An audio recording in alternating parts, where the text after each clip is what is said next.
Hello and welcome back to the Profit Podcast. We've got a little bit of a different setup today from what we've been doing recently. It's just myself and Paul.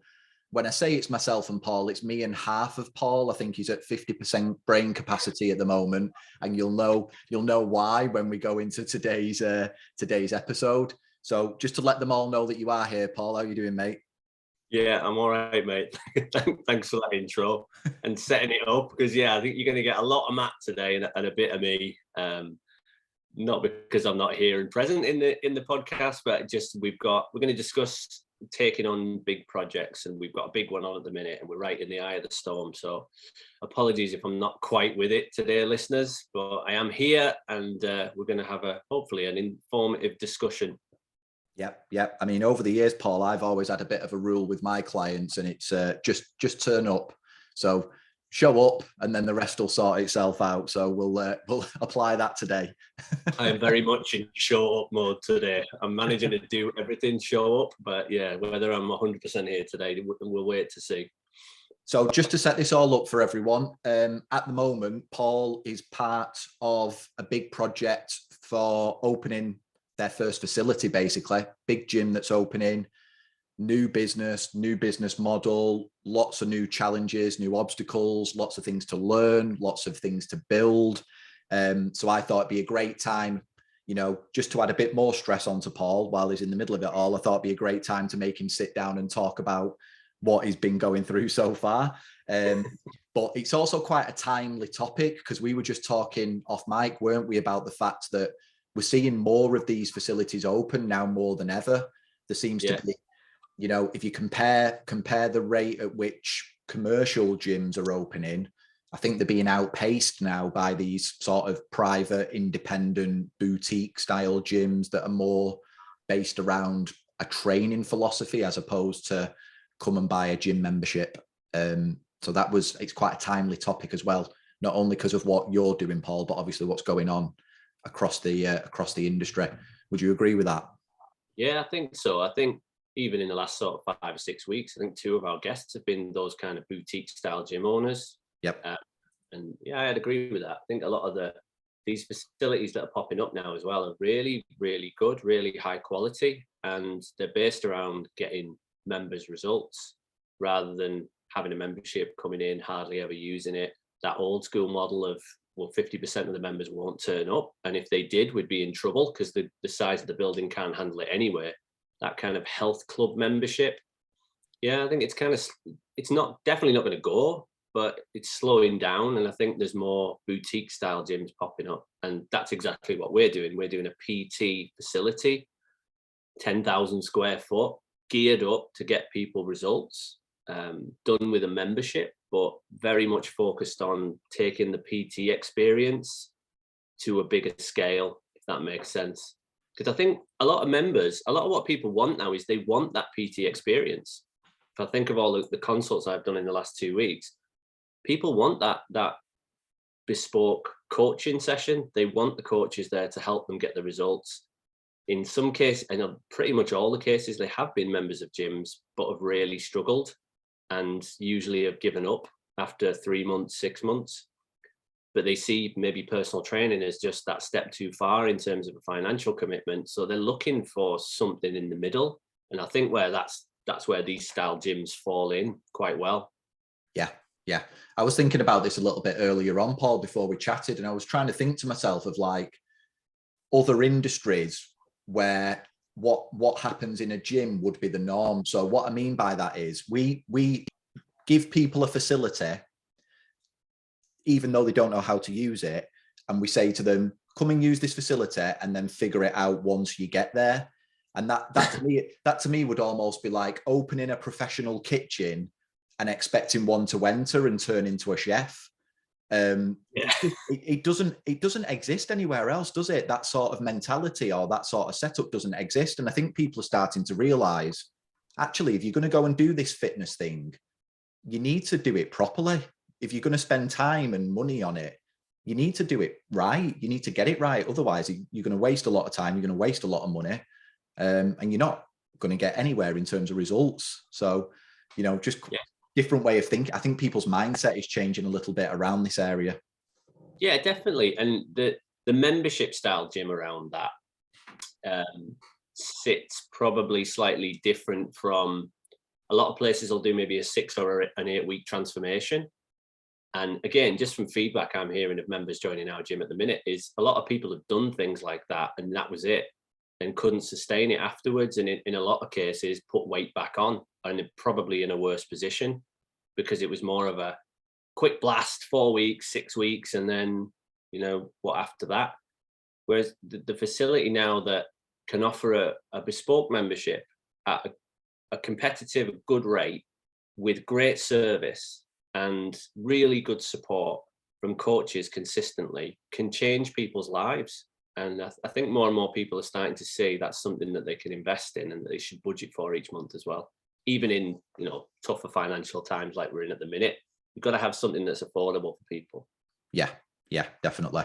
So zooming out a little bit, before we go deeper into certain aspects, one of the things we wanted to talk about today was just a general idea of taking on big projects or starting big projects, because it's probably something we've not really spoke about in any detail. How to maybe think about that, some of the things you have to realize before you start in terms of sacrifice and stuff like that.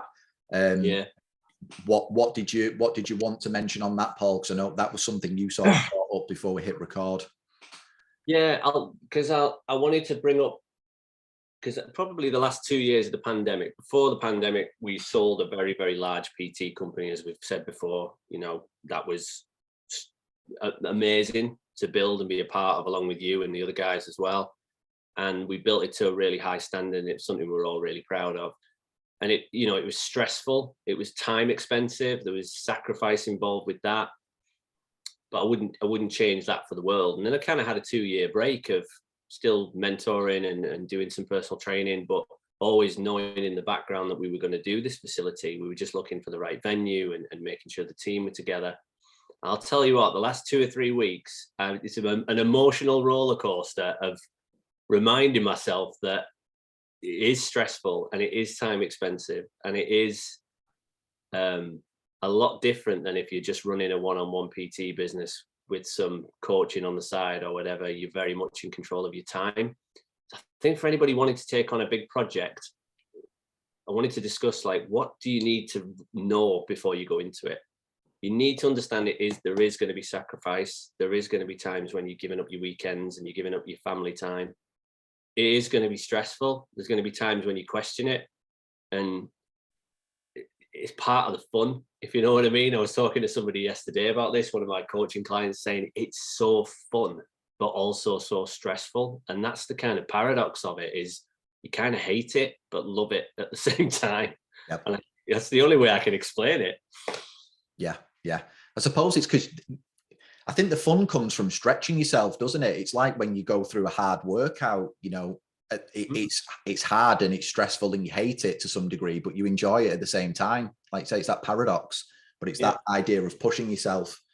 I think one of the big things, because when I was thinking back to, obviously when we were heavily involved in running the Profit team and stuff, and stuff that you've probably gone back to doing now, I think one of the biggest parts of running a project is the energy expense just communicating with other people. Because when you've been doing what we've been doing for the last couple of years, sort of working on your own thing, everything is almost just in your own head, isn't it? And you can just crack on and do it.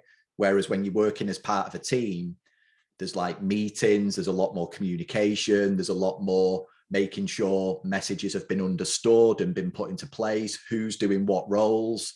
I think that's a massive expense on your energy, just that communication point. That's a brilliant point for if someone's listening to this, thinking about making their own facility or building their own team up. It's a totally different role as well. You know this because you were in the same position as me, is that communicating to a team rather than just your clients or your people is a big difference. And it's almost like a totally different communication style. And it is very energy expensive, especially in the beginning. If you're setting up systems and you're setting up communication lines and you're setting up, membership systems and how you're going to do retention with people, that is really energy expensive in the beginning. but hopefully you get something in place that's really cool, and then that starts to go down a little bit and it starts to run more itself. But be prepared for a lot of energy at the start, and maybe some changes in the way you need to be as well. Yeah, yeah. And then one of the other things that we thought might be worth bringing up whilst we're talking about this from like a big project standpoint, but making it more applicable to fitness, is this idea of, if you were going to go down this route, knowing ahead of time what type of facility you're actually opening, because we think that there are now distinct differences in what's out there, and then how that dictates what you go on to build as a facility. So do you want to explain that to the audience? Because I know that was something we were discussing again off mic. Yeah, and this was something that Sean from Strength and Performance mentioned a few weeks back. He has a facility that offers something very similar, group PT training, and he mentioned this, and it is so important that people, before they venture into maybe doing their own place, have a think about what your package is. What are you actually going to deliver to people? So what a client's going to get that's going to help them get the results. And I think of this in terms of like 3 C's. What's going to be the curriculum that clients are going to follow? So how are you going to deliver a curriculum of learning to help the clients get better at their health, fitness, wellness, strength, whatever your kind of niche area is? So what's going to be your curriculum for people to follow? What type of coaching are you going to do is the second C. So is it going to be one-to-one? Is it going to be in groups? Is it going to be virtual? Is it going to be class type formats or larger groups, 15 to 20? What's going to be your coaching model that all of your clients are going to fit into? I'll pause there because we said this just before we hit record, but I think a lot of PTs take their existing clients, rent somewhere, throw the clients in there and go, right, we've got a gym. You haven't really, because that's just taking what you're doing from a commercial spot into a space that you now pay a lot more rent for. Yeah. So that to me is not opening a gym or a studio or a facility. You've got to decide, first of all, what's this going to be? So curriculum, coaching, and the last one is community. How are you going to make sure these people bond together? Because if they're in a community, they'll stay forever. And really, retention is massive. If you're going to open up your own facility, we don't want to be that model where we're hemorrhaging 50% of members every year and you have to keep replacing them. That's not generally the model you want to run. You'd like to know that people are going to stick around, and they stick around because they feel part of a community. So things like, are you going to do social events? Are you going to have message boards? Are you going to have nights out? Are you going to have ways of making people train together? That's where semi-private training is really good. Team training is really good because it helps people make relationships and make friends, and they don't leave relationships. They'll stay with it, even in the dark times. And we've been through that before. So I would say that would help people a lot. If you're thinking about doing it, think about what's the curriculum, what's the coaching model, and what's the community that you're going to build around people. And then once you know that, once you've got that packaged and it's tight, then you can price it. Then you can think, okay, what's the price of this going to be? And then you can start to set some targets, because you can say, okay, based on the size of the facility, the expenses, the bills, everything that I need to pay out, how much money do I need to make to turn a profit? And then break that down into how many memberships do I need to sell? Yeah. And you're away. And then you've got a business model. A lot of people ask about, how do I do a business model? In a really simplistic way, that's it. That's pretty much it. Yeah. And then understanding how you're going to deliver that model, that coaching curriculum and community consistently well, so that people want to stay with it. Yeah, I think most PTs are likely to just get overexcited and jump straight into picking equipment and stuff like that, aren't they? And I was saying, don't get me wrong, we've done a bit of that. you get excited. Yeah, because I was saying to you beforehand, like once you've got set on this model and this package, it then almost makes life easier with other things, because based on what you're going to deliver as a service, that will then dictate the layout of your gym. It will dictate the equipment that you need to fulfill that layout. It'll dictate what you do need, what you don't need.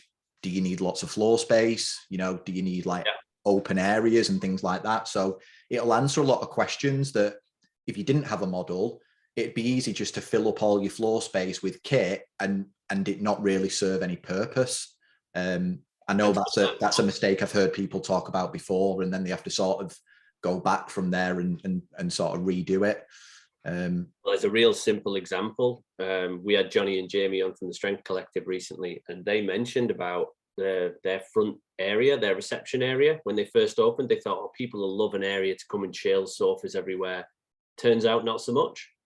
That didn't work at all. So they've had to put more expense into now moving the gate back, creating more gym floor space, because the gym floor space is more important to their model and they can make more revenue from it. The members are going to be happier with it.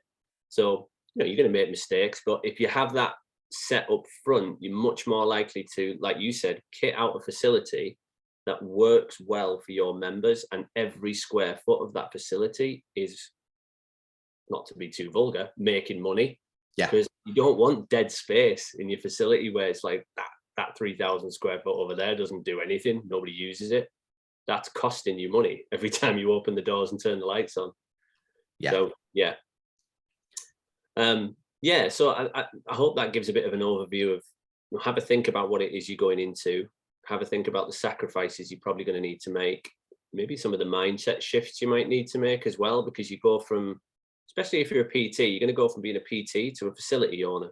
Massively different, massively different.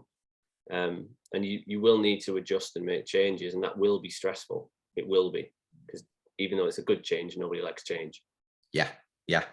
And then one of the other things that I thought would be useful to go into, because I know it'll be a question that quite a few people are asking themselves, is like some of the obstacles that you're going to face along the way in opening a facility. But I think the big one that everyone really has it at the front of the mind, but never really has the balls to ask, is around like finance and stuff like that. Now, I don't expect you to go into any sort of specific details, Paul, but what different ways do you think PTs can maybe think about financing something like this, or getting it off the ground, or maybe starting small just to get something running and then move into something bigger? Like, just any sort of thoughts on that side of things? I think that's going to be the biggest obstacle most people would face that would want to do this. Depends where you want to do it, and there's people have done it lots of different ways that I've known, where you might have money saved up yourself that you want to invest into it. You might be able to raise some finance and some capital from places. So I know some people who've raised it from their clients as investors as well, and have put together really attractive investment packages. And I think as long as you're getting some help with that kind of stuff, and you've thought it through properly, and you do actually put the time into making a proper investment package for partners, then that can be a really good way to do it. You can raise finance from a bank as well, if you've got that kind of leverage to be able to do that. There's a few different ways to do it. There is always going to be risk. I think that's the one thing that underpins it all. There's always going to be some level of financial risk. So, you know, I wouldn't necessarily be the type of person who'd put my mortgage down on something. Yeah. But if you've got money to invest that you're quite happy to lose, obviously you don't want to lose it, but if you're quite happy to lose it and you see it as a solid investment, you might put money in yourself, you might raise it from investors, you might raise capital from banks. There's a few different ways to do it. One thing I would mention about financing is it's probably always going to cost more than you originally think. That is definitely one thing I would say. Especially if you're doing it at the minute, building costs are higher. You will, no matter how hard you try, you will not see everything like up front. There will be things that you don't anticipate that go wrong. For example, we thought our brand new gym mats for the team training sessions had been thrown out the other day, along with all the other boxes and bits and pieces. So very quickly we thought, right, well, they're in the skip, and they've gone. So we're probably going to have to order some new ones, because otherwise we can't open when we don't want to open, deliver the product the way we want. Luckily we found them. They were found eventually, but for that moment in time we thought, okay, there's another X amount of pounds on mats that we didn't anticipate spending. So there will be unforeseens. Try and have a budget for that. Try and have about 10 to 20%, 10, 15% extra in the pot, just in case. Yeah. And then again, I don't need to go too much into specifics with this, but I'd just be interested to get your thoughts on, again, if a trainer's going to do something like this, what do you think they potentially need to set aside in terms of, because that facility might not break even for a short while.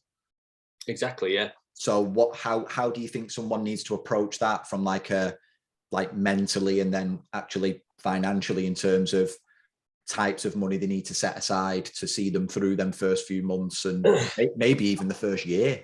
I mean, well, definitely the first year. I mean, as much as you need to, you've got to decide what your lifestyle needs are.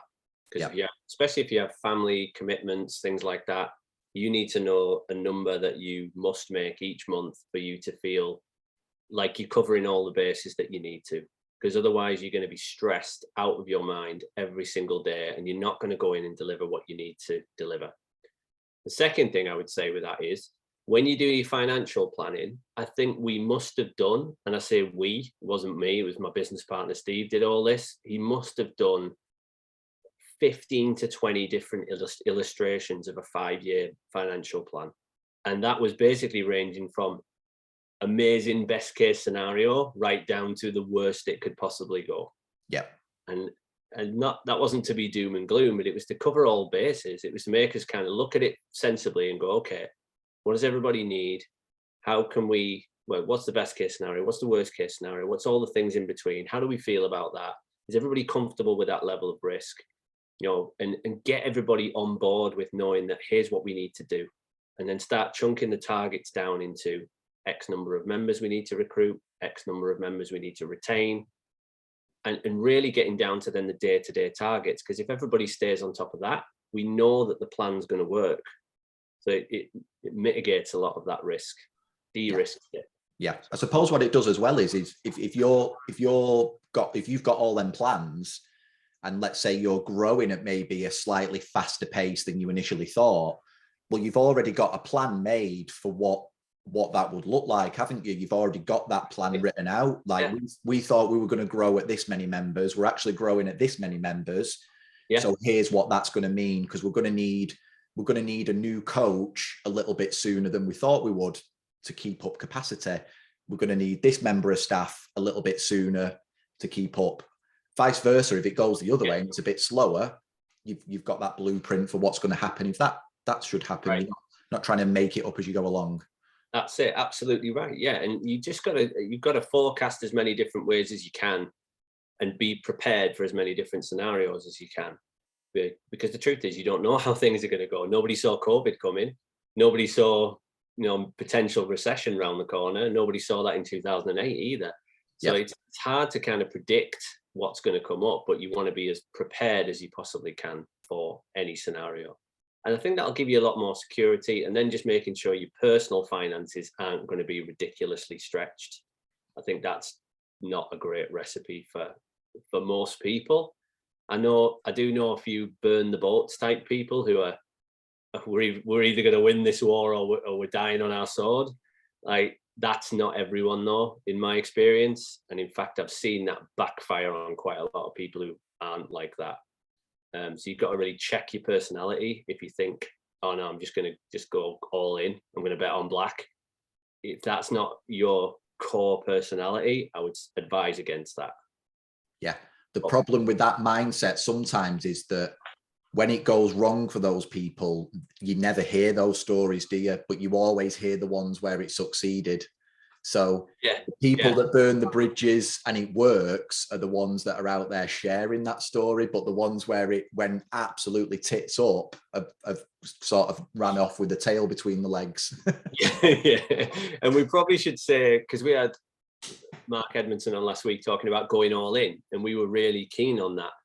But I think some personality types can do that with no prep. They can, and Mark is one of them.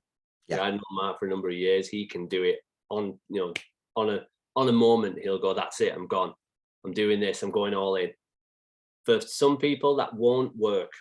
You'll still go all in, but you might need to just tick a few boxes first and then go, right, I feel good about this. That's my platform. Now I'll go all in. And I would always recommend just kind of crossing your T's and dotting your I's. If you're that type of person, you'll function a lot better. You will. Yeah. One of the things you mentioned when you were talking a minute ago about like the planning and stuff like that was like the recruitment side of it, bringing new members in. Yeah. So another area that I thought would be interesting to just quickly go into was marketing, selling, you've obviously had to throw yourself right back into that side of things. You've already mentioned doing consultations and stuff. Yeah. What are the types of things that either other trainers need to know, or you've been reminded of over the last few weeks, or maybe even learned for the first time? Like, what's the difference with marketing and selling this type of thing compared to maybe PT services or something a bit different? Not a lot. It would be my kind of short, sweet answer. Good. I think that'll ease a lot of people's nerves around that. It is the same though. I know that might not be the answer that people want to hear. You might want a magic bullet or something, but the steps that we've gone over in past episodes of first of all, the lead generation side is not my area. That's another part of the team. Member of the team does bring in leads in. So you do look at things like cost per lead, how much you're spending on advertising. You will need a marketing budget, I would say, especially if you're going in to an area where the leads might be cold and you might need to warm them up. You're probably going to need to spend some money on marketing to get those leads warmed up, which means you're going to have a cost per lead. That there's going to be that. And the idea is to get that cost per lead down as low as you possibly can.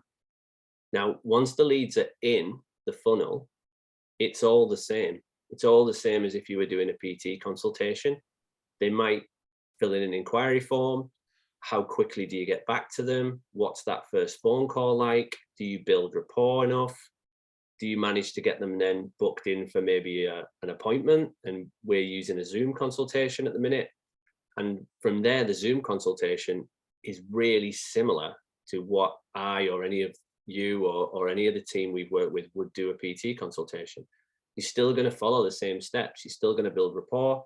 You're still going to try and get some emotional content out of it. You're still going to go through some logical content to make sure the plan makes sense to them. And you're still going to prescribe. Yeah. So it's going to be identical steps. It might be that just some of the language and the questioning slightly different, and obviously the prescription's different because you're not selling one-on-one PT, or you're not selling whatever your service might be in a different gym. You're selling the service for the facility. So, but in terms of the actual content of it, identical. Really, it really is. Yeah. And in terms of, because I think this is a bit of an invisible barrier that PTs create themselves, in terms of you're now selling packages that are more based around group PT and things like that. How have you found the reception to that from people that maybe haven't done that before? Because I think a lot of PTs decide before they've even tried it, that won't work. That won't work for me. That won't work for my clients. People don't want group stuff. Everyone wants one-to-one. Like, what's your actual experience of that been like when you've been talking to people about this offering? There's probably two sides to it. Well, before any of that, I think what you said is important about when you know your package, you can set your facility up to reflect that package. So it gives you confidence when you've got that facility ready to deliver amazing group training. Yeah. It gives you confidence, and that gives the client confidence, because you think, well, our facility is amazing for these kind of packages. Come in, try it out, you'll love it. There's probably the people you speak to, they'll probably be, first of all, they'll be excited about that model. I've experienced a lot of people going, that sounds really good. When you talk about, we want people to work as a team, we want members to feel like they're part of the family, we want encouragement when you need it, and we want celebrating together when you get those successes, so it feels 10 times better. People really get that. They really connect with it. They really like, yeah, that sounds great, that sounds amazing. There's the benefit of being able to bring the cost down, which people also understand. But then there's a natural fear and apprehension of people going to meet new people. Yep. So that's our responsibility as coaches. Like, expect people to say, oh, I'm not sure about that. And never be afraid to say, what is it you're not sure of? Do you want to talk it through with me? And most of the time I'm finding it's, am I going to be fit enough? That age old, I might not be fit enough for this program, always still comes up. And that's the same for one-to-one PT though, isn't it? That's not the same. Yeah, that's not just group PT, that's one-to-one as well. It's exactly the same.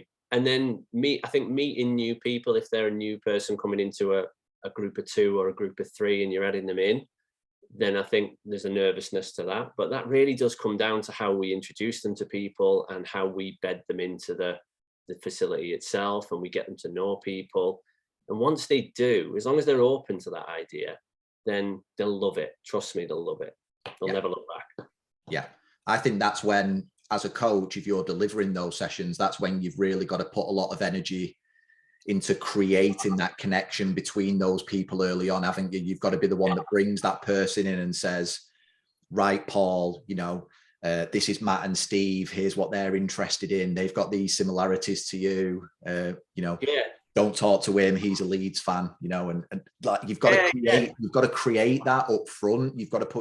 You've almost got to take a bit of the energy away from coaching exercise and put that into creating an energy for the session and the environment.